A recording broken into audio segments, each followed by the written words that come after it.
मोदी जी का ग्राफ किस वजह से ऊपर चला गया है? उनका ग्राफ तो दिन पे दिन ऊपर होना ही होना है। और दूसरी चीज मेन बात ये होती है, जो इंसान 130 करोड़ लोगों को सिर्फ जीवन प्रदान करने का सोचता है, दिन पे दिन उनको आज कल परसों आगे भविष्य में भी उनको कोई ना कोई सेवा देने की कोशिश करता है, तो उसका ग्राफ तो ऊपर जाना ही जाना है। और सबसे बड़ी बात, जो भलाई का काम करने की सोचेगा उसका ग्राफ तो अपने आप ही कुदरती ऊपर ले जाती है, किसी के मोहताज थोड़ी है वो इंसान। तो भैया मोदी जी का ग्राफ तो अपने आप ही ऊपर जाता रहेगा, क्योंकि वो भले आदमी है और भला करना के हमेशा भला करने का सोचते हैं। कुछ लोग कह रहे हैं कि भाई कैमरे के आगे मोदी जी छवि बना रहे हैं, मोदी जी में काबिलियत तो कोई है नहीं, कैमरे के आगे छवि बना। भैया हमारे देश के प्रधानमंत्री हैं, कैमरे के आगे छवि बना रहे हैं तो उससे क्या, तुम्हें क्या दिक्कत है? हमारे देश के प्रधानमंत्री हैं, हमारी शान है, भारत की शान है वो, तो कैमरे के आगे अपनी छवि बना रहे हैं, उससे तुम्हें क्या दिक्कत है? छवि बना नहीं रहे, छवि बन गई उनकी। तुम्हें क्या दिक्कत इस चीज से, ये बताओ ना। कह रहे हैं कि भाई देश के लिए कोई काम तो कर नहीं रहे, विकास तो कर नहीं रहे, केवल छवि बना रहे हैं। भैया देश के लिए कौन सा काम नहीं हो रहा,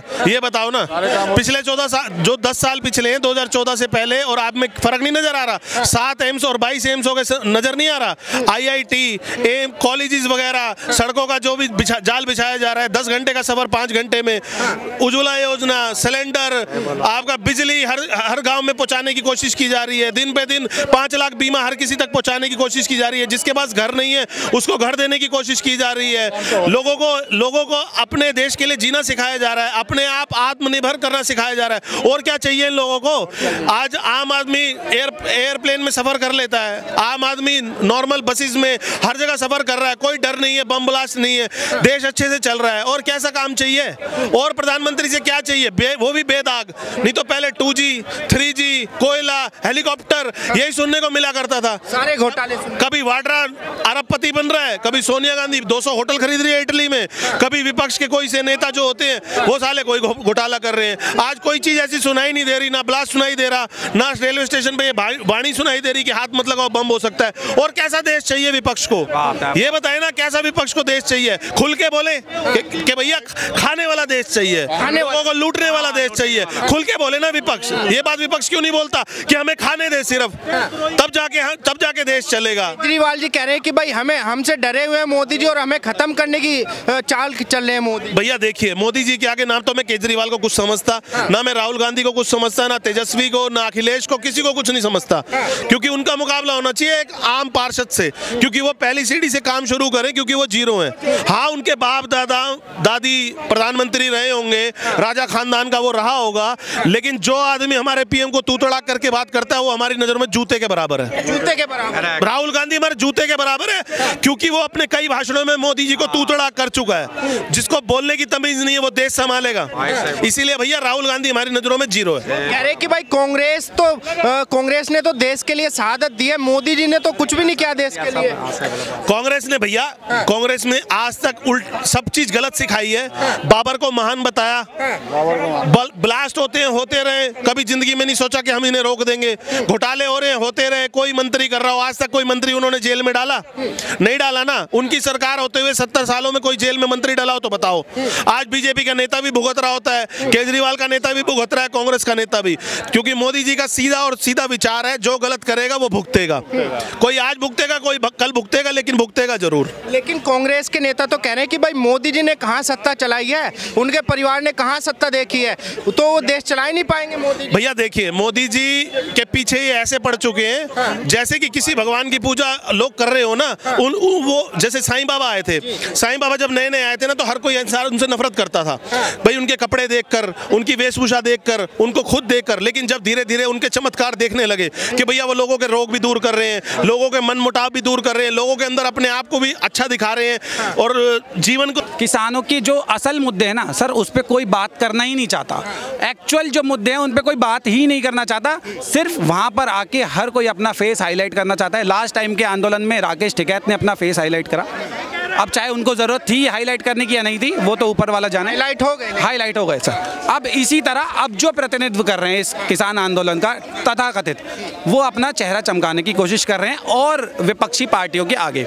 बिकॉज आप देखिएगा कि उन्होंने उस किसान आंदोलन में किसी ने भी, मैं नाम नहीं लेना चाहूँगा उनका, उन्होंने कहा कि मोदी का ग्राफ बहुत ज़्यादा बढ़ चुका है राम मंदिर के बाद से।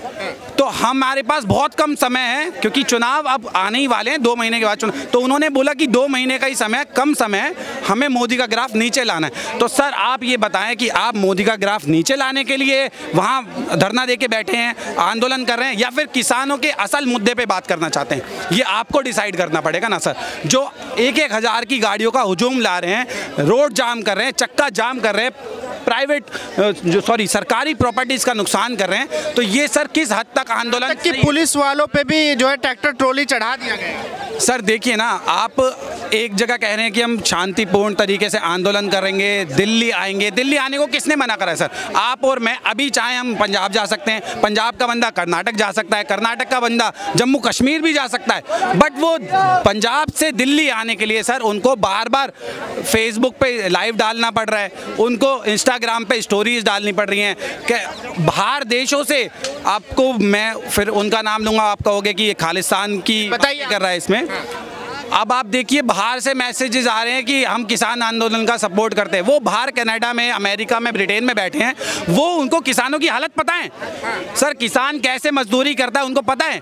फॉर्च्यूनर गाड़ी आप ला के दिखा रहे हो, किसान को लाओगे वो वैसे ही खुश हो जाएगा सर। उसको आप 2 वक्त की रोटी दोगे ना, वो वैसे ही खुश हो जाएगा। उसको प्रॉपर आप प्राइस दे दो। आप गवर्नमेंट आप उसका साथ देना ही नहीं चाहते। यहाँ पे भिंडरा वाले के पोस्टर लग रहे हैं। बिल्कुल सर, पन्नू के भी लग रहे हैं सर। पन्नू के पोस्टर, पन्नू बोल रहा है वहाँ से बैठ के। बताओ सर, इसका हमारे देश से क्या मतलब? जब हमारा देश उसको कोई महत्व नहीं देता, तो कुछ लोग उसको क्यों इतना महत्व दे रहे हैं सर? अरे कि भाई किसानों को क्यों रोक रहे हो? मोदी सरकार डर गई क्या? अरे जरूरी है आपको ट्रैक्टर ट्रॉली और ये बड़े बड़े वाहन लाना? आप ट्रेन पकड़ के आ सकते हैं सर, अपनी गाड़ी से आ सकते हैं। एक ट्रैक्टर में 50 लोग भी आ सकते हैं। एक बंदा एक ट्रैक्टर ला रहा है सर।